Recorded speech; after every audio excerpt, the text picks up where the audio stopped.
The United States, a land of diverse landscapes, often experiences a wide range of weather conditions. However, the recent severe weather event that unfolded across the country was a stark reminder of nature's raw power.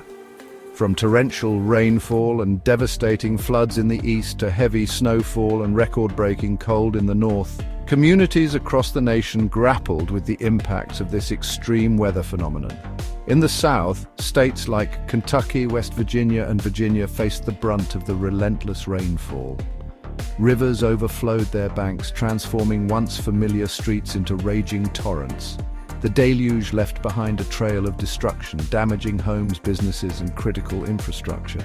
Meanwhile, the northern part of the country shivered under the grip of an Arctic blast, with temperatures plummeting to dangerous lows. The heavy snow and ice brought transportation to a standstill, closing schools, businesses, and government offices. The extreme weather event tested the resilience of communities, highlighting the importance of preparedness and the need for a coordinated response to natural disasters. In the heart of Appalachia, Kentucky found itself at the epicenter of the flooding disaster. The state, accustomed to heavy rainfall, experienced an unprecedented amount of precipitation in a short period. The relentless downpour overwhelmed rivers and streams, causing them to swell rapidly and breach their banks. The Kentucky River, a lifeline for many communities, turned into a raging torrent, inundating homes, businesses, and critical infrastructure. The town of Jackson, Kentucky experienced particularly severe flooding, with the Kentucky River Medical Center forced to close its emergency department due to rising waters. The flooding in Kentucky claimed the life of at least one person in Clay County, a somber reminder of the dangers posed by such extreme weather events. Governor Andy Beshear declared a state of emergency, mobilizing resources to aid impacted communities and deploying the National Guard to assist with rescue and recovery efforts. Neighboring states, West Virginia and Virginia, also faced the wrath of the torrential rainfall. West Virginia Governor Jim Justice declared a state of emergency in 10 southern counties as heavy rains caused widespread flooding, road closures, and power outages. In Virginia, mudslides triggered by the saturated soil blocked roads in Buchanan County, isolating communities and hampering emergency response efforts. While the South battled floods, a different kind of extreme weather gripped the northern United States. An Arctic blast, fueled by the season's 10th polar vortex, sent temperatures plummeting to dangerously low levels across the Midwest and Northeast.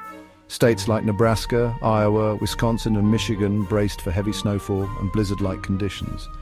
The National Weather Service issued winter storm warnings and advisories, urging residents to stay indoors and avoid unnecessary travel.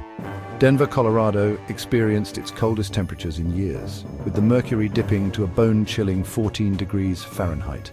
The city opened warming shelters to provide refuge for those without adequate heating. The extreme cold posed a significant threat to vulnerable populations, including the elderly and those experiencing homelessness. Cities across the affected regions opened warming centers and increased outreach efforts to ensure the safety of those most at risk. As the immediate threat of the severe weather subsided, communities across the United States began the arduous task of recovery. The floods in the South left behind a trail of devastation, with homes destroyed, businesses damaged, and infrastructure crippled.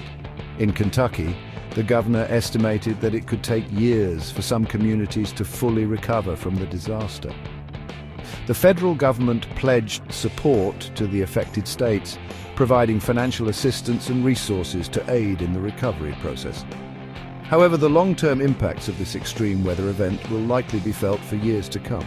The floods and snowstorms served as a stark reminder of the increasing frequency and intensity of extreme weather events, underscoring the urgent need for climate change mitigation and adaptation measures. As communities rebuild and recover, it's essential to prioritize sustainable practices that enhance resilience to future weather extremes. The recent weather chaos should serve as a wake-up call, prompting us to invest in infrastructure improvements, strengthen emergency preparedness, and address the root causes of climate change.